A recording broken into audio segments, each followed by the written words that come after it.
Hello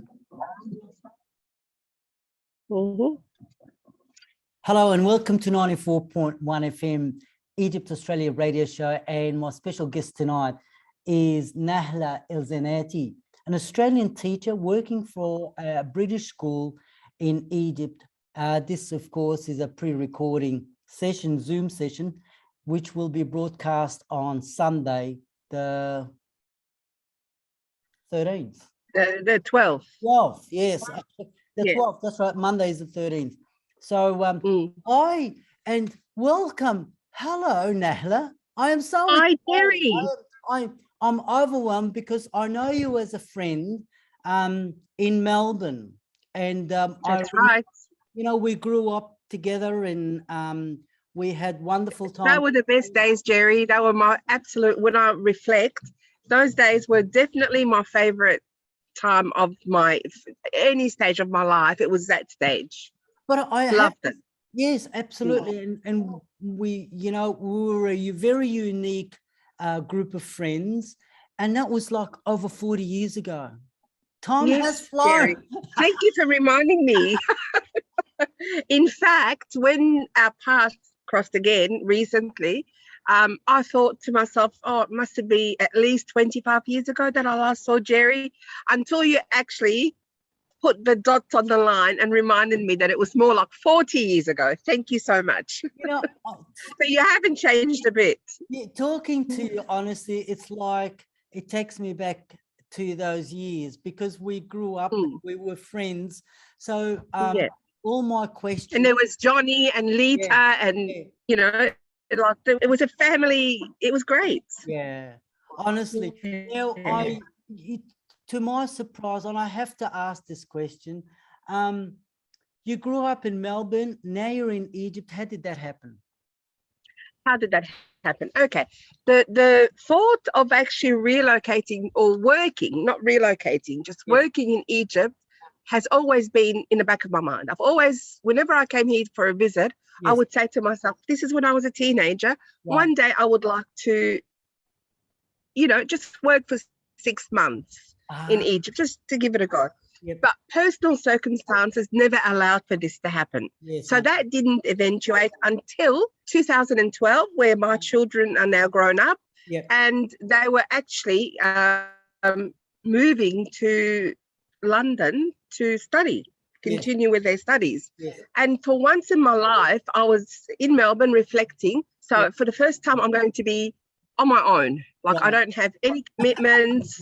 And I thought, let's take the plunge. Let's do it. I spoke to my current boss and they said, look, you know, most likely you won't enjoy it. So how about you don't resign? We will just keep your job open for 6 months and, you know, just stay in touch and let us know where we're at. Well, 8 years later, I'm still in Egypt. And I'm now a qualified teacher, which is something I never entertained. But I spent a year I actually came here for a job with IKEA. Right. Okay. They were opening their first store in Cairo. And I was going to be their public relations manager, all in English, because that was one of my stipulations. Though I do understand Arabic, I'm not confident to get up and speak in Arabic. And they were okay with that because it's an international store. But anyway, there were long delays with the opening. So they wanted me to come in April for opening in June. Okay, so I did come in April and the process was delayed and it was going to be a year later. So in the meantime, I had to make a decision. What do I do for a year? I'm here now. So I opened up a salon, a beauty center. And I actually concentrated on the clientele of all the expats living in Egypt. And I got into the expat scene purely by chance. Okay, purely on Facebook. One thing led to another. Next minute, I was amongst all these expats living in Cairo. So we started having gatherings. And then the idea of the salon came in. Anyway, so I opened up a salon and that was fantastic. It was doing very, very well until I got bored because I'm not a not a practitioner. Like I Right, was just in there doing all the marketing for the yes, salon yes, and entertaining all my clients with coffees and, you know, things like that. yes. But I actually got bored doing that. So Yeah, one of my expat friends, a New Zealander, yes, said to me, why don't you teach? I said, I'm not qualified. yes, And anyway, to cut a long story short, I went yep, and met the principal. yes, The principal liked me, thought I would be very good, but felt without my qualifications, it was yes, wrong. So yes, he took me on as an apprenticeship teacher, sure, yep, and asked me to do it online. So I did. I got yes, my degree from Monash, yes, and now I'm fully qualified teacher. And I'm working for a British school, not the same one that I started with, yes, but I'm still with my New Zealand friend. We all right, moved. yes, yes. So, yeah, there are Um, quite a few expats living in Cairo, by in the way. Cairo, yes. Mm. It's. I love the story. Did you do the online course, the Monash online course in Egypt? And you, Yeah, I did it oh, while I was here, while I was teaching. That was part of the program. You teach? I love it. Yeah. But I think that's stopped now, but we're going back now 6 Yes, years, 7 years ago. I right. don't believe that's possible to do that now, but yes, it was so convenient. It was Yeah, hard work though. yeah. Yeah. Isn't that amazing? We've done a full circle. You know that you know very well, that we're in lockdown, and we're under lockdown after lockdown. Sorry, I should have. You're number 8, I believe. Is that right? Yeah. We've gone to 6.8. Oh, good I Lord. know. Six. The situation is, because I'm not there, I can't decide whether it was the right thing or not, but I just feel the people. I know that a lot of people are suffering Yes. as Yes. a result, and I just wish you all the best and, you know, stay strong. Yes. I know it's not easy, but maybe it is the right thing. I really don't know whether it's the right thing or not because I'm not there. But I feel for the people. Yeah, I know. It's funny, but just last week we were talking to teachers about COVID and restrictions and the mental aspect of that and the online training. You know very well in Australia we've got very remote students that live on farms out in the back, and remote online learning. It wasn't It's really difficult. something, yes, and it wasn't something new for Australians. So to see a lot of unis at the moment to go back to online learning with videos and super videos and communication these days. We're doing a lot of that here. Yeah. Sorry to cut you, but No. yeah, just like when it happened the very first time, March 2020. Yes. We had a stormy day in Cairo, and Cairo doesn't really handle storms very well because it's not, the infrastructure is not built to cope with heavy rains. So often when there's a storm and lots of rain, there's a lot of damage. And as a result, at the time before that, children who were on school buses in the midst of all this didn't get home until 10 o'clock at night. So the government has decided whenever there's going to be a storm and we know about it, like, you know, it's weather predictions, then they close the schools the following day. So this is what happened. It was a Wednesday and they foresaw that there's going to be a storm. And they said, tomorrow we're closing all schools. No one is to go in. Fine. That weekend, that was on a Thursday. And as you know, a weekend here is Friday and Saturday, right? Which is something I can't get my head around. But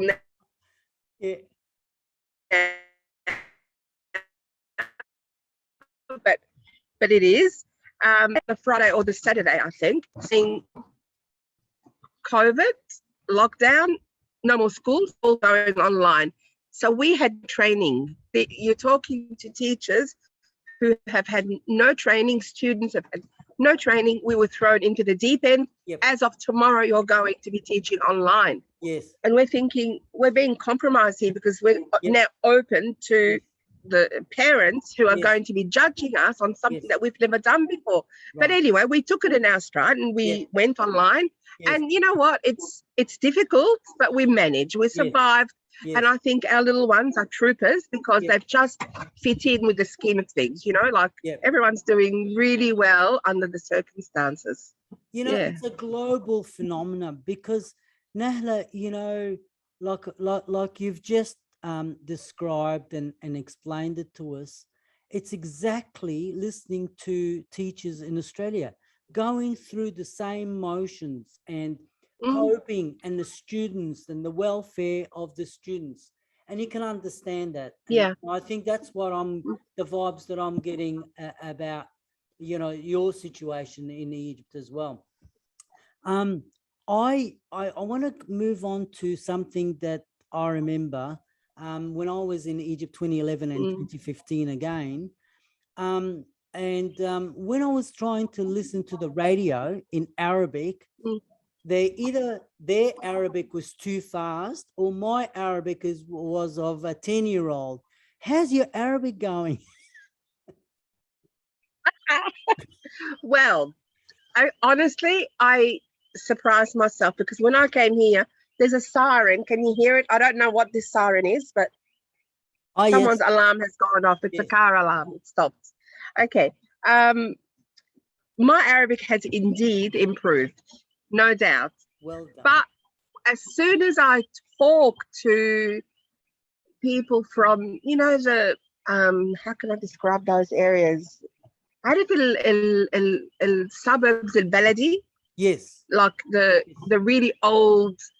As soon as I go in, like example, I love buying all my school resources from this area called Al Ataba. Right. It's a very local area. Yes. Okay. I try and dress. Yes. Like very low key, you know, so I don't stand out. But the minute I open my mouth and say something, they go, "Inti mish Masriya, inti mnin," you know, like this. They pick up on it. But I feel like my Arabic has improved 100%. Yes. You know, but I guess, it just depends on who I'm speaking to because most of the Egyptian friends that I have here, they're multilingual. Yes. So it kind of I get by. Yes. But it's when I'm dealing with the absolute locals, that's when they realize, no, your Arabic is khawega, you know? Absolutely. It is. But for me, because it was like almost like a 50-year gap from the time I left as a 10-year-old and the time when I went Same, back. Jerry, the same. I left when I was 10. Oh, is that right? I thought, okay. So same thing. And I really, you know, if I really focus and you know, embrace the language again, it would come back. I'm sure it would. It would. It's all there. Yes. In fact, I surprise myself sometimes with the words that come out. I kind of say a word and I say, where did I get that word from? I haven't used that word for 20 years. Yes. Somehow it's in my memory bank. Yeah. And it just, when it feels like it just comes out. But it does surprise me. And this is interesting because when I was doing my degree, my teacher's degree, and like because I'm teaching English as a second language to children who have not been exposed to any language at home. Some do because a lot of the families do speak English at home, but not all. In any event, it did say, don't like all your hard work is going in vain because what you're teaching them today, vocabulary, whatever, at that age, when we're talking 4-year-olds, okay, it actually doesn't go away. It's in there, but they haven't decided how they can use it yet. And it can come out a year or two later. Right. But it is there. It hasn't gone to waste. So now that I understand how the brain works, I'm guessing that in my Arabic, there are certain things that have been stored. And I feel comfortable now to use them, you know? You know, I was reminded by a person of knowledge about brain and brain centrics, and what they said was, as I get older as a human being, as we get older, much older, Nahla, my first language is Arabic, because that's what I was taught. So between the two brains, the bridge between the two brains shrinks. So you revert back to the first language, because you're That's interesting. Yes. So I'm gonna be blabbing in Arabic in my old age. I'm going, and people say, "What are you saying?" That's really, but you know what? That makes sense. Yeah, it does, because the second language is used on the other side of the brain. Okay. So I love it. I love that side of things. So you know, I look you know, at you guys as teachers, and you know, I'm very much appreciative of the tasks and you know, the circumstances and the environment in which you actually operate. So you know, you inspire us quite a bit. I want to ask. Thank you, Jerry. I do, sincerely. I want to talk to you about something that's also unique, as being, you know, an Egyptian growing up in Australia, Melbourne. Do you think you will have words unique that's Australian that the kids will pick up on, and the kids will? Of course. Yes. Of course. So that is part of the fun. I have children coming in now saying to me as a joke, okay, they know how to say good morning, Miss Nahla, but they'll come in and say, "G'day, mate." I have 5-year-olds coming in doing this, "G'day, mate," and crikey, you know. So I do introduce some Australian words, but as for fun, when we're reading a story or something, I will throw in, and the parents love it, because funnily enough, Egyptian parents are more concerned about accent than anything. Like, you know, you might have a fantastic, and I'm really not putting Egyptians down in any way whatsoever. They are brilliant teachers, but they don't have either a British accent.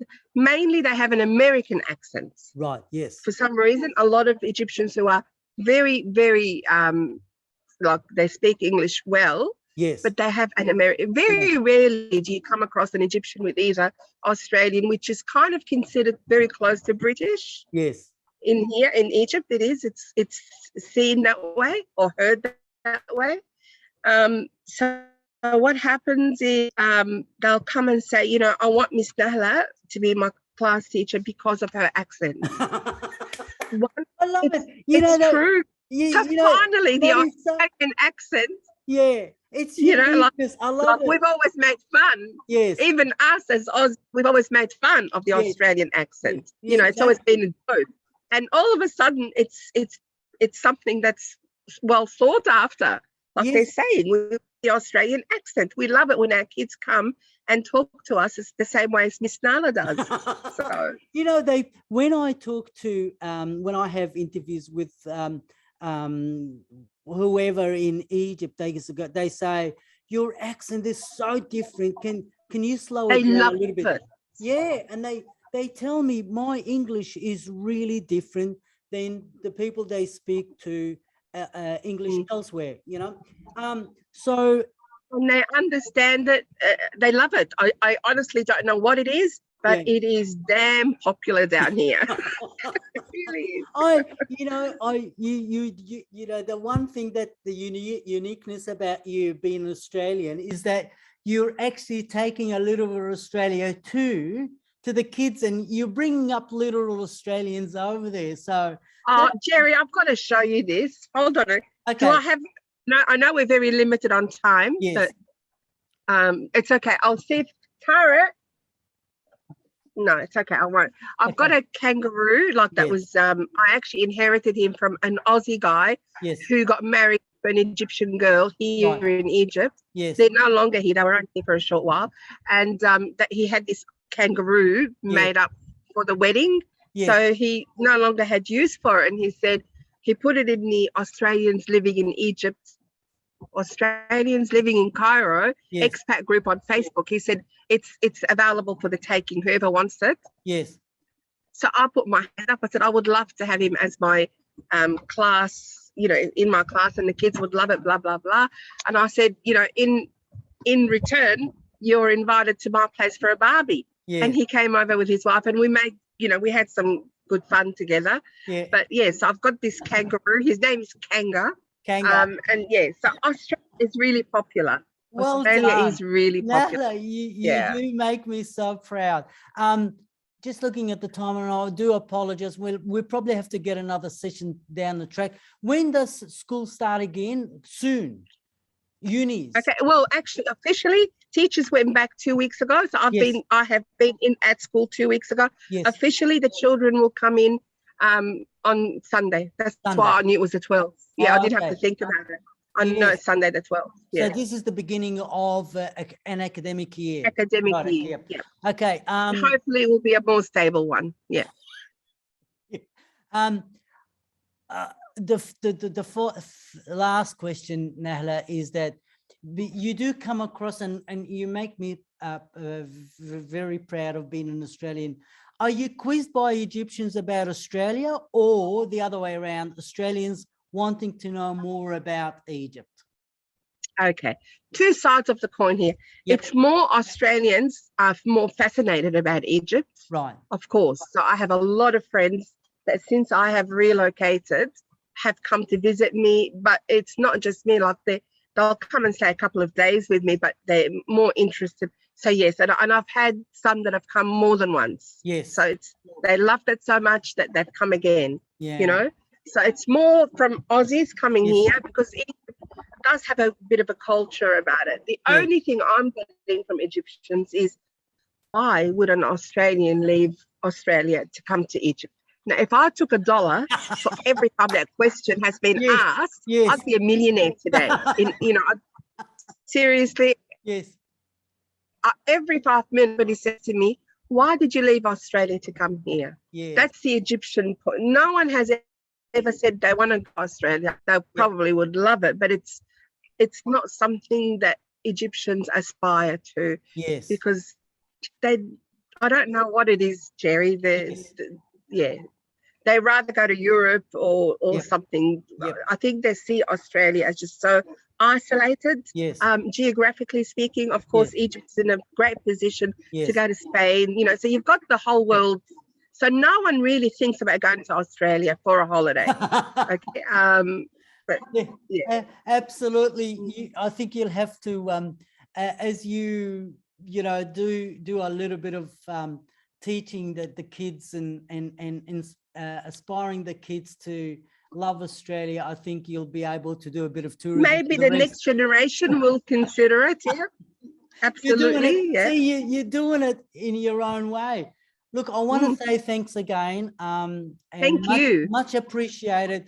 And we'd love to have another chat sometime down the track, maybe would love that. 6 months down from track. And if something comes up, let us know. Thanks again, Nahla. I will. Thank you so much, Jerry. Thank you so much. Lovely to see you. Bye-bye.